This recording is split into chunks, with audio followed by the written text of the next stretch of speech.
لله وحده والصلاة والسلام على من لا نبي بعده أما بعد فأعوذ بالله من الشيطان الرجيم بسم الله الرحمن الرحيم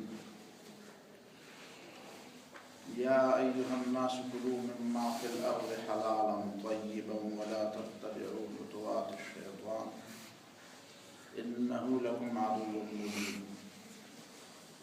صدق الله العظيم۔ قرآن مجید میں مدنی سورتوں کا انداز ایسا ہے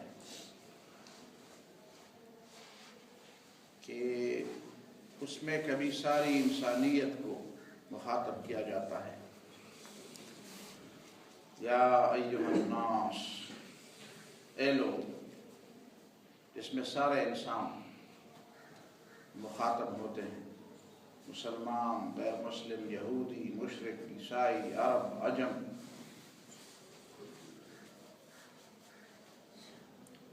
اور یہ اس بات کی دلیل ہوتی ہے، قرینہ ہوتا ہے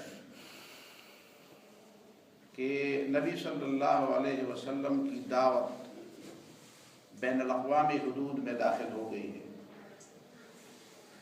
جہاں سے سارے انسانوں کے ساتھ بات کی جا رہی ہے۔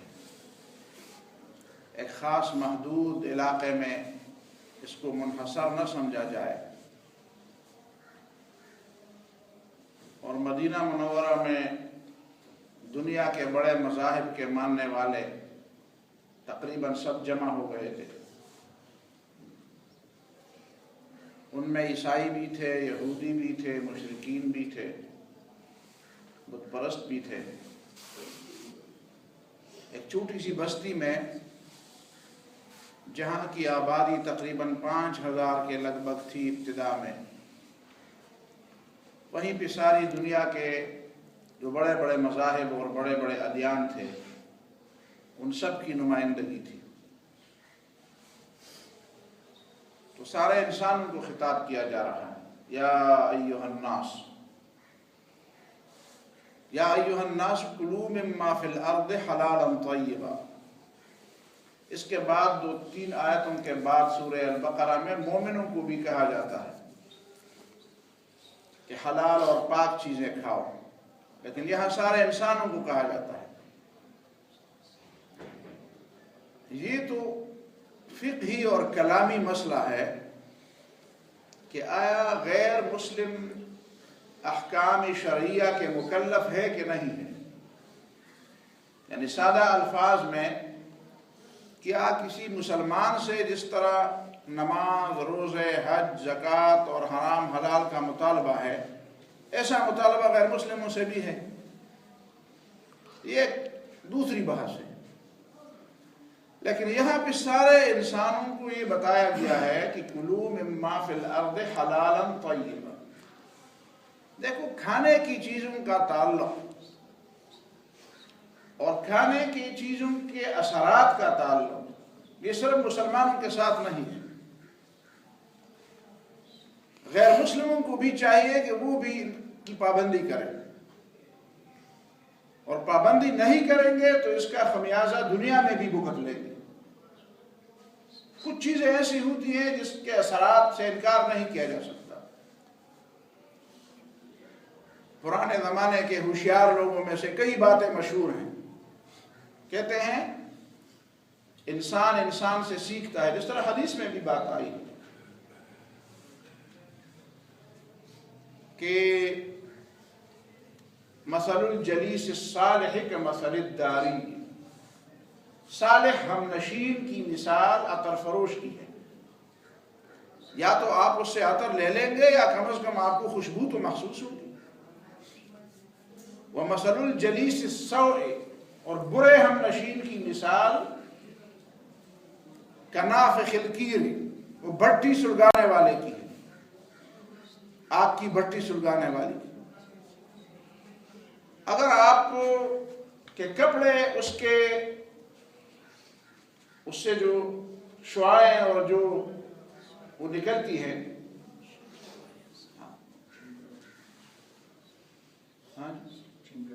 چنگاریاں، اس سے آپ کے کپڑے جل جائیں گے. کپڑے نہ جلے تو کم از کم آپ کو بدبو تو ملے گی. اسی طرح علماء نے فرمایا ہے کہ مختلف قسم کے لوگوں کی مجلسوں میں بیٹھنے سے مختلف اثرات انسان کے ذہن پہ آ جاتے ہیں. جو لوگ حکمرانوں سے زیادہ اٹھتے بیٹھتے ہیں ان کے اندر تکبر اور غرور آ جاتا ہے، نشہ آ جاتا ہے. جو اہل علم کے ساتھ بیٹھتے ہیں ان کے ساتھ ان کے اوپر علم کے اثرات ہوتے ہیں، وہ علمی اصطلاحات سمجھتے ہیں اور اس کی طرف ان کی رغبت اور میلان ہوتی ہے. مالدار لوگوں کے قریب زیادہ بیٹھو گے تو آپ میں مال اور دنیا کی محبت وہ پیدا بھی ہوگی اور پروان بھی چڑھے گی. فقیر مسکین اور غریب لوگوں کے قریب زیادہ بیٹھو گے اور ان کے ہم نشین ہوگے تو آپ میں تواضع آئے گی، انکساری آئے گی، شکر آئے گا، صبر آئے گا. آپ بیماروں کے ساتھ جا کے ذرا بیٹھے، اسپتال میں روزانہ جائیں.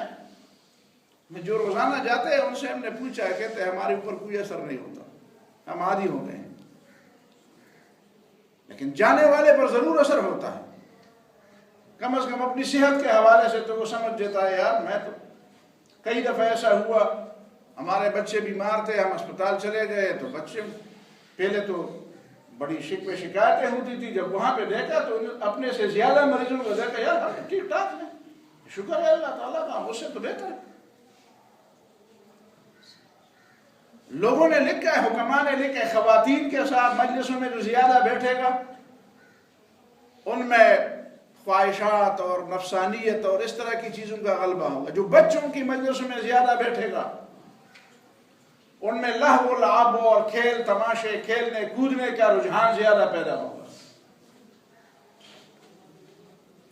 تو یہ دنیا سیکھنے سکھانے کے لیے یہ ساری چیزیں موجود ہیں.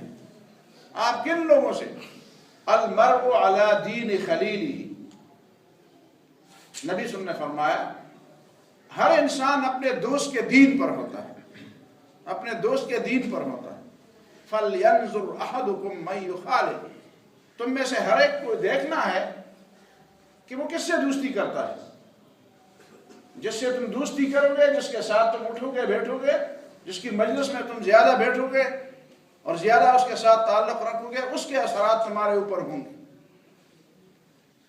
اور ایک بات نوٹ کرنے کی ہے، برے اثرات زیادہ جلدی پھیل جاتے ہیں، اس میں تعدی ایک دوسرے تک پھیلنے کی صلاحیت زیادہ ہوتی ہے. کبھی ہم نے یہ نہیں کہا اور نہ ہم نے کبھی سنا اور نہ کسی کتاب میں کسی نے لکھا کہ مریض کو صحت مند آدمی کے قریب لٹاؤ گے تو وہ مریض صحت مند کے اثرات قبول کر کے خود بخود صحت مند ہو جائے گا. یہ تو لوگوں نے لکھا ہے اور ہمیں پتہ ہے، سب کو پتہ ہے کہ مریض اور صحت مند ایک جگہ پہ ہوں گے تو اس کا بات کا خطرہ ہے کہ وہ صحت مند بھی مریض بن جائے. لیکن یہ خطرہ نہیں ہے، یہ بات نہیں ہے کہ وہ مریض اس کا اثر لے لے. جس طرح منطق اور فلسفے کا قاعدہ ہے کہ نتیجہ جو ہے وہ اخذ ارذل کا تابع ہوتا ہے. دو مقدمات ہیں اور دو مقدمات کو آپ جمع کر کے ایک نتیجہ نکالتے ہیں تو نتیجہ وہ نکلے گا جو دو مقدموں میں سب سے نیچ والا جو ہوگا اسی کے مطابق نتیجہ نکلے گا. کسی عربی شاعر نے اس کی تشریح کرتے یہ فرمایا ہے کہ عدو البلید الی الجلید سریعۃ کالجمر توزع فی الرماد فتخمد. بیمار کی بیماری صحت مند کی طرف بہت جلدی جاتی ہے. عدو البلید الی الجلید سریعۃ، یہ بڑی تیز رفتاری کے ساتھ جاتی ہے. کالجمر یوضع فی الرماد فتخمد، آپ ایک انگارے کو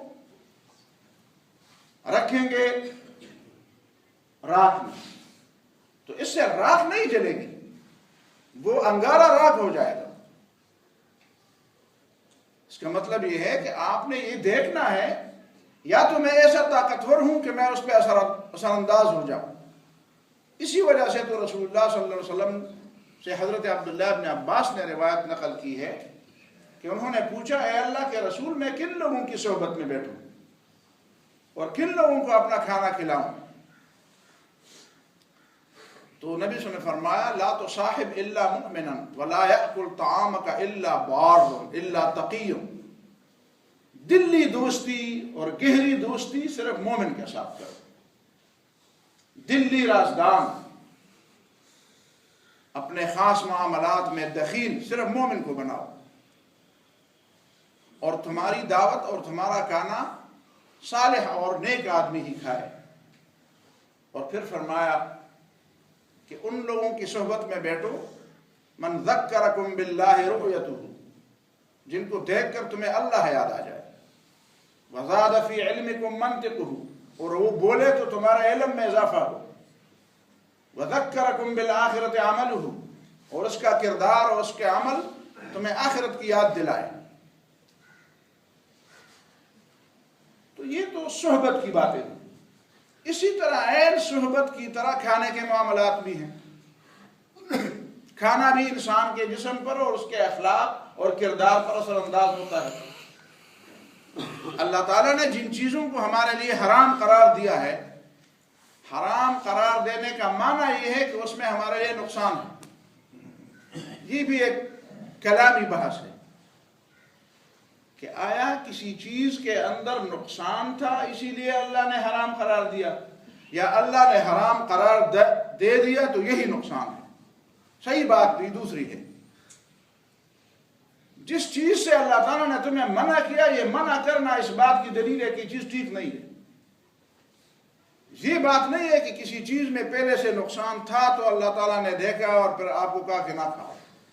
بس یہ اللہ تعالیٰ کا منع کرنا ہی اس بات کی علامت ہے، دلیل ہے، قرینہ ہے، اعلان ہے کہ یہ چیز نقصان دہ ہے. بس نقصان دہ کے لیے یہ ضروری ہے، یہ کافی ہے کہ اللہ تعالیٰ نے منع فرمایا.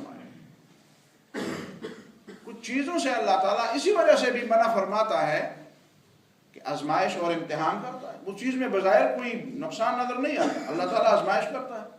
سورہ البقرہ میں آپ نے پڑھ لیا ہے کہ حضرت سمویل یا جو بھی نبی تھے، اذ قالوا لنبی لهم ابعث لنا ملکا نقاتل فی سبیل اللہ، اپنے پیغمبر سے مطالبہ کیا کہ ہمارے لیے کوئی سربراہ مقرر کیا جائے، اس کی قیادت میں ہم جا کر جنگ لڑیں. اللہ تعالیٰ نے طالوت کو مقرر فرمایا. بحث ہوئی، بہرحال اس میں یہ بات کہنے کی ہے اس وقت کہ فلما فصل طالوت بالجنود قال ان اللہ مبتلیکم بنہر. طالوت جب اپنی لشکر کو لے کر چلے تو اپنی لشکر کے لوگوں کو فرمایا کہ ان اللہ مبتلیکم بنہر، آئندہ ایک نہر آنے والی ہے، وہاں سے تم نے پانی نہیں پینا، اور پینا بھی ہے تو چلو بھر کر پینا ہے، زیادہ اپنے آپ کو سیر نہیں کرنا. اور جن لوگوں نے چلو بھر کے پیا یا جنہوں نے نہیں پیا وہ تو ٹھیک ٹھاک تھے، وہ لڑے بھی اور ان کو اللہ تعالیٰ نے فتح بھی دی. لیکن جنہوں نے اپنے آپ کو سیراب کیا وہ پھر لڑنے کے قابل نہیں رہے، ان کی ہمت جواب دے گئی. قالوا لا طاقت لنا اليوم بجالوت وجنوده، ہم تو جالوت کے لشکر کا مقابلہ نہیں کر سکتے. اب اس میں کیا حکمت تھی یہ تو تب پتہ چلے گا کہ آپ اسی طرح ان راستوں میں سفر کریں. مجھے یاد ہے ایک سفر میں تقریباً 1 مہینے کا سفر تھا ہمارا کسی علاقے میں، اور وہیں پہ کمانڈر نے کہا کہ آپ نے پانی نہیں پینا ہے. مجھے فوراً وہ بات یاد آ گئی، اور بعد میں اس کی حکمت مجھے معلوم ہوئی کہ وہ علاقہ ایسا تھا کہ جو پانی ہمارے پاس تھا وہ پانی بالکل کہتے 1 گھونٹ سے زیادہ نہیں پینا، ورنہ اگر ہم 1 گھونٹ سے زیادہ پی لیتے تو راستے میں پیاس سے مر جاتے. میلوں کوئی وہ طریقہ نہیں تھا، کوئی راستہ نہیں تھا پانی کا. یہ ہو سکتا ہے، کوئی دوسری بات بھی ہو سکتی ہے. بنی اسرائیل پر اللہ تعالیٰ نے کچھ چیزوں کو حرام قرار دیا تھا. فَبِظُلْمٍ مِّنَ الَّذِينَ هَادُوا حَرَّمْنَا عَلَيْهِمْ طَيِّبَاتٍ، ان کے ظلم کی وجہ سے اللہ تعالیٰ نے ان کے اوپر کچھ حلال چیزیں حرام قرار دی تھی. اسی وجہ سے تو رسول اللہ صلی اللہ علیہ وسلم کے بارے میں تورات میں مذکور ہے، اور قرآن نے بھی اس کا تذکرہ کیا ہے کہ الذین یتبعون الرسول النبی الامی الذی یجدونہ مکتوبا عندہم فی التوراۃ والانجیل یأمرہم بالمعروف وینہاہم عن المنکر ویحل لہم الطیبات ویحرم علیہم الخبائث ویضع عنہم اصرہم والاغلال التي كانت علیہم. نبی صلی اللہ علیہ وسلم کا کام یہ ہے، پاک چیزوں کو تمہارے لیے حلال قرار دیتا ہے اور گندی چیزوں کو تمہارے اوپر حرام قرار، یعنی جو چیزیں وہ حرام قرار دے وہ گندی ہیں اور جو چیزیں وہ حلال قرار دے وہ پاک ہیں۔ لیکن یہ سارے انسانوں کو کہا گیا ہے۔ دوسری بات اس وقت میں عرض کر دوں، کچھ لوگ کہتے ہیں قرآن میں جو حرام ہے وہ حرام کافی ہے اور قرآن میں جو حلال ہے وہ حلال کافی ہے۔ میں نے کلاس میں بچوں سے کہا، میں نے کہا گدھا کس حدیث کس آیت میں حرام ہے؟ گدھے کے بارے میں کہاں لکھا ہوا ہے کہ حرام ہے؟ یہ چینی گدھے زیادہ کھاتے ہیں، گدھے کھاتے ہیں۔ پچھلے دنوں بھی کراچی میں صرف گدھوں کے سر ملے ہیں، گوشت غائب ہے، پتہ نہیں چین گیا ہوگا۔ اور لوگ کہتے ہیں کہ یہ کرونا وائرس اسی وجہ سے تو آیا ہے کہ وہ سانپ کھاتے ہیں، بچھو، وہ دوسرے چوہے اور سانپ کھانے سے یہ چیز۔ اللہ تعالیٰ نے فرمایا تھا کہ کلوا مما فی الارض حلالا طیبا، حلال چیزیں کھاؤ، پاک چیزیں کھاؤ۔ تو گندی چیزوں کا اثرات تو ایک دن ظاہر ہونے، ضروری تو نہیں ہے کہ اسی وقت ظاہر ہو جائے۔ یہ جو پیغمبروں کو قتل کرنے والے تھے، اللہ تعالیٰ کی تکذیب کرنے والے تھے، تو جس دن انہوں نے تکذیب کی اسی دن عذاب تو نہیں آیا نا، اللہ تعالیٰ تو مہلت دیتا ہے۔ لوگ کہتے ہیں کہاں 10 سال میں اس کے اثرات ظاہر نہیں ہوئے، وہ تو 50 سال سے کہہ رہے ہیں، ممکن ہے 500 سال سے کہہ رہے ہوں۔ تو ضروری ہے کہ جب آپ نے کھا لیا تو خامخواہ آپ ہی کے محدود مدت کے دوران ہی اس کے اثرات ظاہر، وہ تو اللہ تعالیٰ جب چاہے گا اثرات ظاہر ہوں گے۔ تو یہ اللہ تعالیٰ، لوگ پوچھتے ہیں یہ عذاب ہے کہ امتحان ہے؟ یہ بھی پوچھنے کی بات ہے۔ ایک ہی چیز کئی لوگوں کے لیے مختلف معانی رکھتا ہے، وہ عذاب بھی ہو سکتی ہے اور وہ مسلمانوں کے لیے اللہ تعالیٰ کی طرف سے آزمائش بھی ہو سکتی ہے۔ ممکن ہے کچھ لوگ کفر میں مزید سخت ہو جائیں، ان کے لیے یہ مزید فتنہ ہے، فتنہ، بل ہی فتنہ۔ قرآن میں بار بار کئی چیزوں کے بار بل ہی فتنہ، یہ تمہارے پاس جو چیزیں آ رہی ہیں یہ اللہ تعالیٰ کی طرف سے آزمائش ہے۔ بہرحال اللہ تعالیٰ کی طرف رجوع کرنا چاہیے۔ لوگ تو لوگوں کو ڈرا رہے ہیں۔ اور آخری بات میں اس سلسلے میں یہ عرض کر دوں، میں نے پہلے دن کہا تھا ایک مجلس میں نے کہا تھا یہ لوگ جو بیمار ہوں گے وہ تو بیمار ہوں گے، جو بیمار نہیں ہوں گے اور مومن نہیں ہوں گے وہ ذہنی خلفشار میں اور دیوانے پاگل ہو جائیں گے کہ ہمیں بھی لگے گی۔ ایک مومن تو ہے نا، مومن تو سمجھتا ہے چلو بیماری لگ گئی تو ایک دن ویسے بھی ہم نے مرنا ہے۔ تو جو مسلمان نہیں ہوتا وہ کہتا ہے کہ ابھی بیماری لگ گئی، کرونا وائرس آ گیا اور میں مر گیا تو میری تو زندگی تباہ ہو گئی۔ اب وہ معمولی چیزوں سے ڈرتا ہے، جو خدا سے نہیں ڈرتا وہ ہر چیز سے ڈرتا ہے۔ اور قرآن نے ہمیں بتایا تھا وَمَن يُؤْمِن بِاللَّهِ يَهْدِ قَلْبَهُ، جو اللہ پر ایمان رکھتا ہے اللہ تعالیٰ اس کے دل کی طرف رہنمائی کرتا ہے، اور دل کی یہ رہنمائی انسان کو حوصلہ دیتا ہے۔ مغرب میں کئی بار یہ تجربے ہوئے، کئی سالوں سے ہم سنتے آ رہے ہیں کہ ایک ہی بیماری کے 2 بیماروں کو لٹایا گیا اور سیم علاج دونوں کا کیا گیا۔ جو فیت والا تھا، جو مومن تھا، جس کو اللہ پر ایمان تھا، وہ جلدی اٹھ کے بستر چھوڑ گیا، چلا گیا گھر، اور جو خدا پر ایمان نہیں رکھتا تھا وہ پڑا رہا، اس لیے کہ وہ تو دوائیوں پر اعتماد کرتا تھا، وہ دوسرے کا اعتماد اللہ تعالیٰ پر تھا۔ تو اب جو لوگ ایمان رکھتے ہیں اللہ تعالیٰ پر وہ سمجھیں گے کہ آئے گا، بیماری آئے گی، کوئی چیز تو آئے گی نا، کبھی تو مرنا ہوگا، کسی وجہ سے تو مرنا ہوگا، تو چلو کرونا وائرس سے مریں گے تو کیا ہوگا، مرنا تو ایک دفعہ ویسے بھی ہے۔ لیکن جو لوگ دنیا پر ایمان رکھتے ہیں، خدا پر ایمان نہیں رکھتے، وہ کہتے ہیں کہ اچھا ابھی تو مرنے سے پہلے مر گئے، مرنے سے پہلے چیختے ہیں مر جائیں گے، اور ہمارے لوگ کہتے ہیں نہیں ان کو نہیں آنے دو، پتہ نہیں دلیل وہ کیا دیں گے کہ یہاں پہ ہم مریں گے اور یہاں یہ چیز خدا نخواستہ پیدا ہو جائے گی تو پھر تم کہاں جاؤ گے، تمہارا کیا۔ یہ نہیں ہونا چاہیے۔ جو لوگ مدد کے اہل ہیں، مدد کے لائق ہیں، ساری دنیا اپنے لوگوں کی مدد کر رہی ہے، آپ کیوں اپنے لوگوں کی مدد نہیں کر رہے ہیں؟ اقول قولی ھذا واستغفر اللہ لی ولکم ولسائر المسلمین۔